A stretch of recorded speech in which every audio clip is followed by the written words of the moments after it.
Major support for Carolina Business Review provided by Colonial Life, providing benefits to employees to help them protect their family, their finances, and their futures.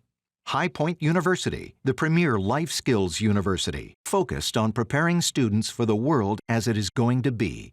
And Sonoco, a global manufacturer of consumer and industrial packaging products and provider of packaging services with more than 300 operations in 35 countries. National midterm elections, bruising inflation, the possibility of a recession here in the fourth quarter? We'll have to unpack that and find out. I am Chris William, and welcome again to the most widely watched and longest running program on Carolina business policy and public affairs, seen each week across North and South Carolina. In a moment, we will unpack some of these very touchy issues for us here. And later on, the CEO of data-driven company Inmar Intelligence helps us understand how inflation really is affecting all of us. And we start right now. Gratefully acknowledging support by Martin Marietta, a leading provider of natural resource-based building materials, providing the foundation upon which our communities improve and grow. Blue Cross Blue Shield of South Carolina, an independent licensee of the Blue Cross and Blue Shield Association. Visit us at southcarolinablues.com. The Duke Endowment, a private foundation enriching communities in the Carolinas through higher education, healthcare, rural churches, and children's services. On this edition of Carolina Business Review, Colin Campbell from the North Carolina Tribune, Carl Blackstone of the Columbia Chamber of Commerce, and special guest, Spencer Baird, CEO of Inmar Intelligence.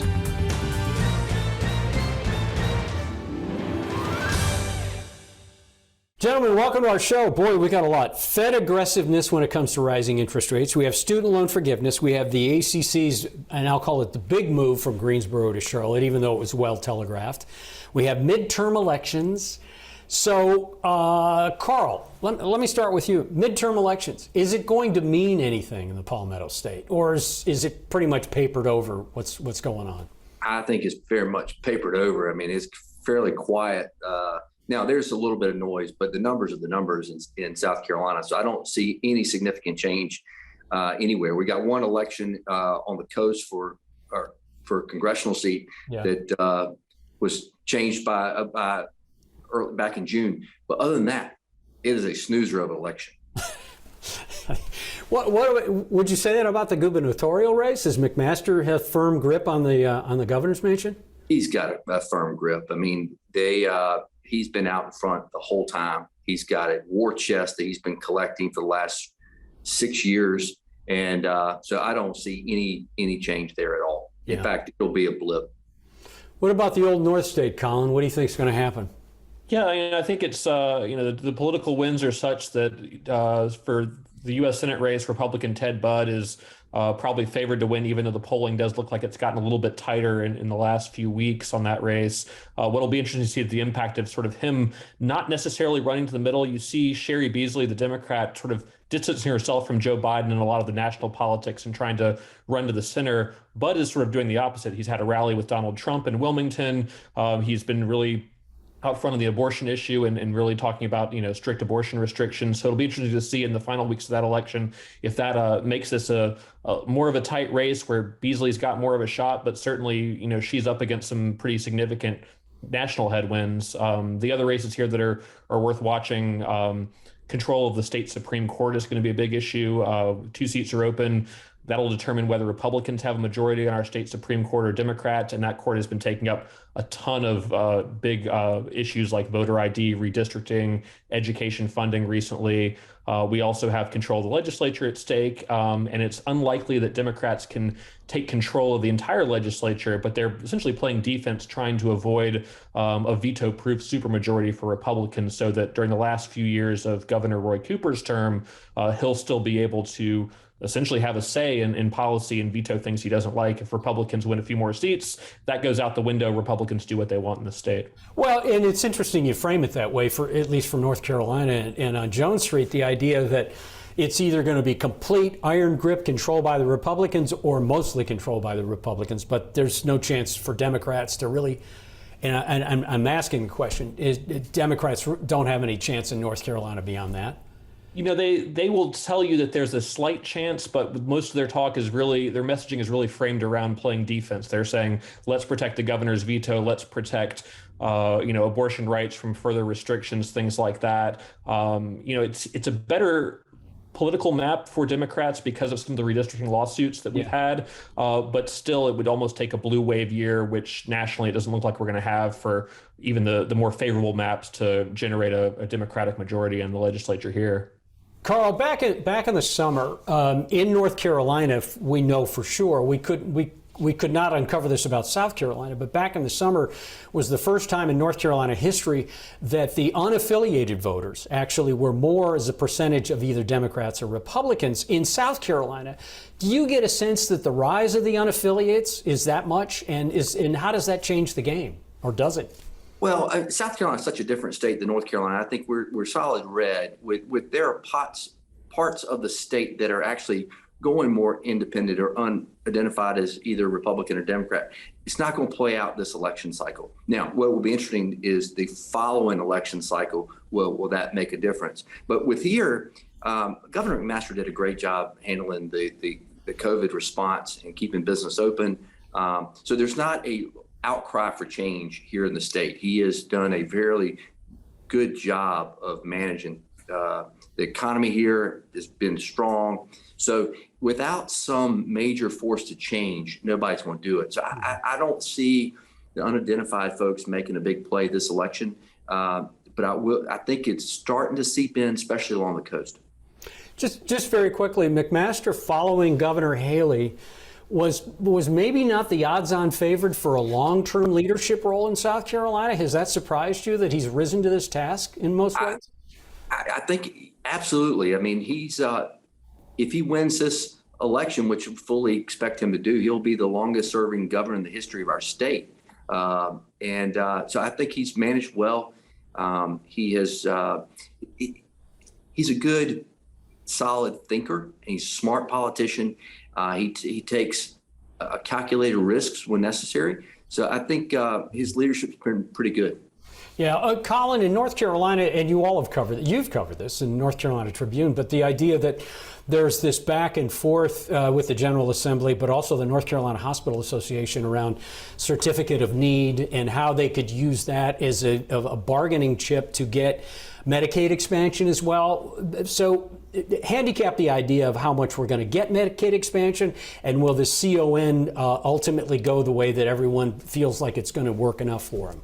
Yeah, so we had just in the last few weeks the first sort of compromise offer from the Hospital Association for the state, making some sort of minor tweaks to the regulations governing, who can open new mental health facilities, who can open new surgical centers around the state. And that's sort of a concession to Senate Republican leadership that really wants to see those regulations loosened up. The initial response from Senate Leader Phil Berger was, absolutely not. We need to go further than that. So I think you're going to see over the next weeks and months some pretty serious negotiations around that issue. And there's a hope that maybe by December at the earliest next year, potentially, there's some level of compromise on that to where you get Medicaid expansion in the state, and in exchange, the hospitals give a little in terms of their willingness to open up these regulations and face stiffer competition without the regulatory landscape preventing some of these new facilities from opening.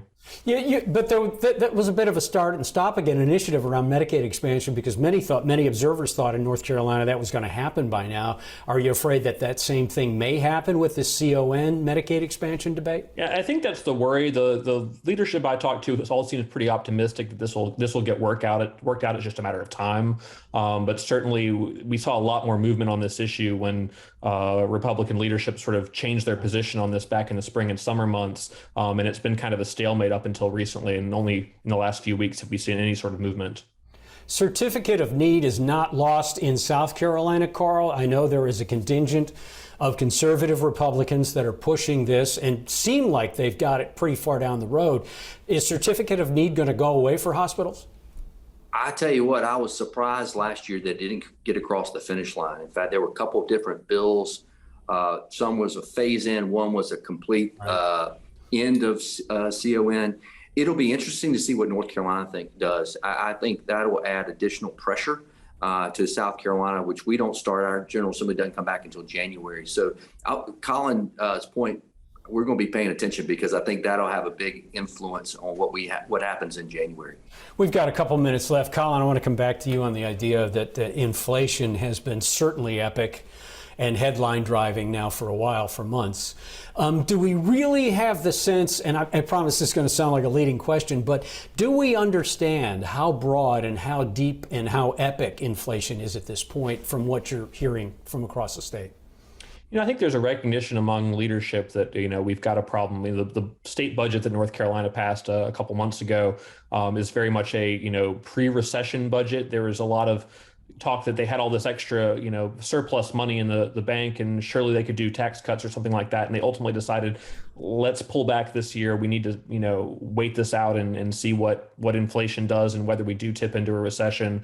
I certainly think from the polling we're seeing, looking ahead at the election, it really is on voters' minds. You hear a lot of talk about Trump, you hear a lot of talk about abortion rights, but none of those move the needle nearly as much as inflation in the economy in voters' minds. So I think, among the average people who'll be going to polls in November, inflation is still absolutely by far the number one issue in North Carolina. Inmar Intelligence is a technology and data science company that helps uncover and understand consumer behavior. That is a broad description. Joining us now is the interim CEO of that, Spencer Baird, who spent some time extensively, actually, at places like Ahold Delhaize, Kellogg, Dannon, H.J. Heinz. He is now at the top of the pyramid up in Forsyth-based Inmar Intelligence. Spencer, thanks and welcome to the program. Congratulations, by the way. Thank you, Chris. Good to be here. Let's unpack this idea of what Inmar does. And I mean specifically around this idea that has been dominating headlines and, in fact, people's lives, inflation. It's pretty epic, and that's probably an understatement. Spencer, help us understand the behavior now that is being driven by that historically high inflation that you see through the data. Yeah, Kristen, just to paint the picture real quick. So Inmar today is a platform business that supports the exchange of value to shoppers all across the United States, 109 million shoppers to be specific. So we have a really good real-time read on all things inflation, all things behaviorally that's changing because of inflation. So glad to be here and talk about this topic. We're seeing right now, in the recent surveys cast, 96% of shoppers mentioning that, coming back and saying that there's concern about inflation, no surprise. 58% of shoppers saying very concerned, so almost 6 out of 10. You want to get to the behavioral side of things. This is what we're seeing. 87% of those surveyed announced to us in the survey that they're changing their behavior at the shelf as a result of the inflation. So 73% of the time, that's because there's a lower price available. I'm going to switch brands. 58% of the time, it's because of availability problems, meaning the product's not on shelf that I'm looking for. And then 33% of the time, good for Inmar, that they're looking for a coupon. And that's in part the business that we're in. So we're seeing a lot of change as a result of this. Question I frequently get is, what's the end here? Are we at a tipping point? Yeah. And I'll tell you that we're starting to see signals in our data that things are starting to plateau. Good news. I think the more important question at a time like this is this the new norm? Is this the new waterline? Or will we see retraction? Will we see this thing come down? I will tell you that my belief is that you will see some reset. You will see this come back down, because as retailers continue to compete for loyalty with shoppers based on everyday price, they're starting to get a lot more crafty with the way they're going about that through a combination of value factors, coupons included. So it's a wild show right now. We are seeing a plateau, good news, but the behavior change is evident both in our surveys and also in the sales data that we're looking at on a consistent basis. Spencer, does this behavior change, is it as broad as, I'm just not going to go to Publix or Buy Low or Piggly Wiggly or Harris Teeter or take your pick or any Kroger, or I'm going to go to Aldi. I'm going to go to Lidl. I mean, are we seeing that type of DNA change? We are. We're starting to see a lot of shifting occurring. So people announcing through survey work that almost 6 out of 10 of them are willing to go to a different shop now, to the point that you were making, based off of the inflationary environment. 2 is 39% of the shoppers surveyed said that they are shopping less frequently or they're buying fewer units every time they shop. And we see those signals in the actual sales data as well. So the answer to your question is yes, we are seeing a lot of shifting that's occurring. So the battle for retailers in this always-on war for loyalty is coming down to, on a lot of levels, price and the way they exchange value with their shoppers. I'll tell you, our largest customer today, Chris, that we work with, really, really large, second largest grocer in the United States. They just announced in their Q2 earnings that they put $1 billion back, believe it or not, $1 billion back in their shoppers' wallets through the partnership with us. We're very proud of that. We're behind the scenes, don't take credit for it. But through a combination of our sales team that's bringing more content, more value and deals, and what those guys are doing to bring more value through their partnerships with CPGs. Think about this, $1 billion in one quarter. Last year with that retailer, we did $2.3 billion in total. So that's a really big step up, and they are doing such a great job of really staying on that mission hardcore to create as much value on the things people buy at the right times of the year. And it's paying off for them. Their stock price is up 15, 16% year to date, as opposed to everybody else, which is challenged. Yeah. So, Well, yeah, I would say that is surprising. Actually, I'm going to bring our panelists in. Colin, you want to lead off? Yeah, and if you could tell us a little bit more exactly, how your company goes about collecting this data. When I go to the store and I scan my loyalty card, where does that information go, and how do you use it to the benefit of the companies that you work with? Yeah, it's a good question. So the headline on Inmar and our purpose is we're in business to make other businesses smarter so that they can change your life. And so in doing so, our job frankly starts with the collection of all that data, the cleansing of the data, because oftentimes it's not clean, assigning the right taxonomy to that data, and then putting it into platforms that allow us to personalize the deals that are most relevant to you when you come to the store the next time. So there's a lot of myths out there about what happens with that data. Is it sold off? Are there privacy concerns? I'll tell you, the mission that we're on in support of our customers is to make sure in their closed walls that they're able to present more value on the right stuff at the right time to you so that you become more loyal to their business. And so it's really pro shopper, pro consumer. And we're proud to be in that business because it's very complicated to do all that. And that can differentiate us with a lot of different retailers across the country. But for you, it's a great experience or greater experience. Carl? Hey, thanks so much, Spencer. Another one of your platforms I was interested to hear about is the student athlete influencer, which really is around the name, image, and likeness programs at colleges. Can you comment on that? I can, yeah. So Inmar purchased a social influencer company called Collective Bias a few years back. It was one of the 20 that we've made over the last 10 years. So we've been active, to say the least. And one of the things when we saw the NIL rules starting to be put in place, which all of us have different opinions on, of course, as fans, we stepped back and said, how can we use our platform that's just filled with influencers today that are commenting on products and liking things and having big followers care about the same stuff? We asked, how can we actually support athletes and turn them into influencers? And that's precisely what we've done. So as a part of the NIL rules that have now be put in place, we're actually working with universities to turn athletes into influencers so that they can advocate for certain products and start to influence different groups or different audiences that would follow them. It's pretty wild what's happening there as well. There's just a lot of change. That's kind of the headline on all these things we're talking about. So yeah, we found a way to actually take that platform and support the athletes, and for that we're very excited. And we're just getting started. We think there's a big path ahead for us. Great. What does NIL stand for? Name, image, and likeness. Okay. Let's come to fourth quarter retail sales. I mean, it's bearing down. I'm sure you're trying to look around a corner on this. Any idea what's going to happen this quarter during the holiday season? We're forecasting for a solid fourth quarter. People are starting to get out more. We're seeing a lot of signals. But at the same time, you've got the inflationary pressures and you've got supply chain issues, both. So we've got a moderate outlook on Q4. Our crystal ball is probably as good as yours, honestly. This is just a look ahead and considering different factors. But yeah, we think we'll see a solid Q4. You think the consumer still has enough powder dry to continue to spend like that? I think there's going to be some real challenges ahead. I really do. I think you look at the labor environment today, which is very favorable. There's a likelihood that could change. And so at that time, I think you're looking at a lot of conflict between the inflationary challenges, potentially unemployment that's going to continue to creep up, And I think you're going to see a lot of pressure on consumers for sure. Okay. All right. Colin? I'm curious to talk a little about the sort of the future of the office work environment, since you guys are a data analytics and tech company, but you're based in Winston-Salem, which is not really a city that we necessarily associate with that industry. What does it look like for you in terms of remote work? And, are smaller cities going to be more frequently hosting, corporate headquarters like yours? It's a great question. And I was just talking with another CEO last night over dinner about this very topic. And he's pretty heavy with tech and data and such as well. So it was a decent comparison point in the conversation.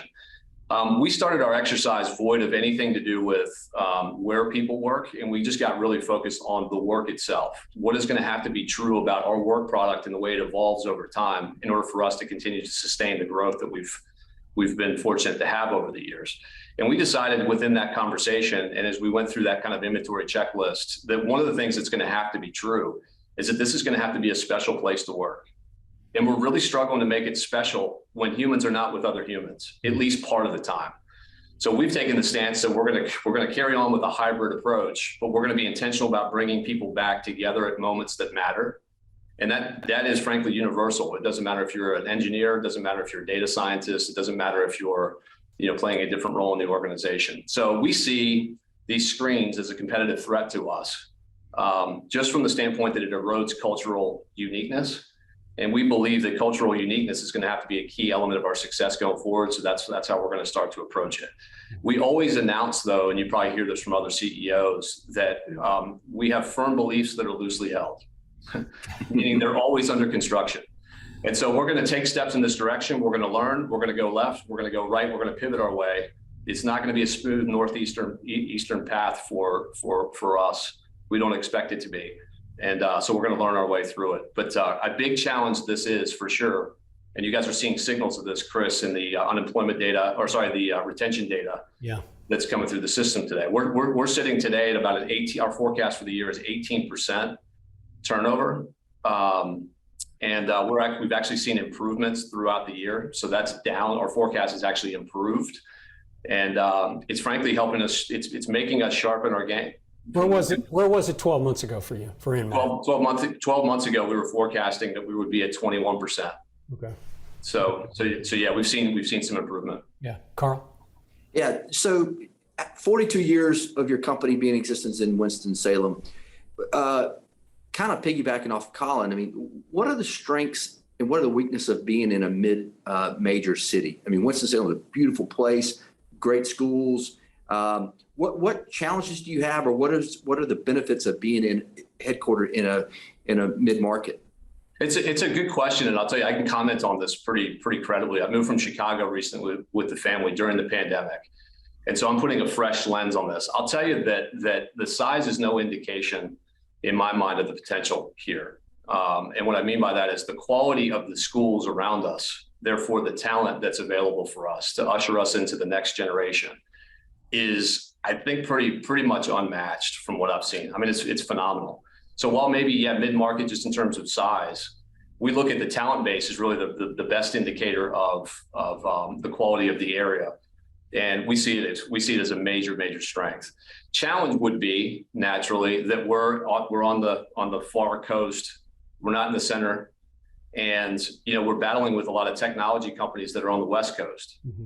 And West Coast, you guys know this, like they pay their wages way different. And now with work from anywhere, work from home, work on your own time, we're now competing with offers on the West Coast where people can stay here on the East Coast and make West Coast wage. So I would consider that to be a challenge for us. But, we believe that we're just scratching the surface in terms of tapping the universities and all the talent and all the richness in these schools.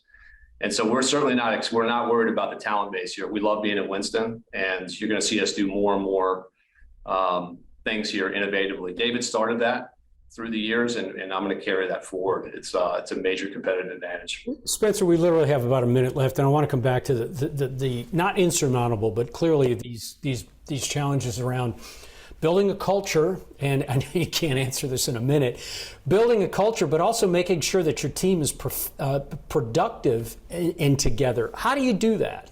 So at the root molecular level of culture is the word empowerment. It's my belief and our belief that highly empowered groups of people create amazing culture. It's rarely talked about. And three things have to be true for people to be empowered. One is they have to be clear on the work that needs to get done. Two is, especially with the generation that's coming through now, they have to have some say in that. And three is they've got to have leaders that work around the clock to get them the things they need to deliver on what's expected. So when you think about that whole formula around empowerment, it's a great kind of path to keep your eyes set on, because the further down that path we get in success, the greater the culture. And that's how we're attacking it. So embedded in all that is the work that needs to be done. And it gets back to the question that you asked. The more we focus there and give constant, always on coaching, the more special we can be to more people. And that's obviously the game that we're in, running a big, almost $1 billion business today. I'm sorry, sir. In about 15 seconds, do you feel like your productivity is where you want it to be? I do, yes. But I'll tell you that there are plenty of ways that we can improve upon that. So I'm happy with where we are today, productivity-wise, but there's room to grow. Okay. All right. Spencer, welcome to the program. Welcome to the Carolinas. I think you probably made a good call coming from Chicagoland. We do too. I bet. Well, congratulations. Please come back. Our best to David Mounts and your team up there. And Carl, thank you. Colin, good to see you. Happy weekend, everyone. Thank you for watching our program. Until next week, I'm Chris William. Good night. Major funding for Carolina Business Review provided by High Point University, Martin Marietta, Colonial Life, the Duke Endowment, Sunoco, Blue Cross Blue Shield of South Carolina, and by viewers like you. Thank you.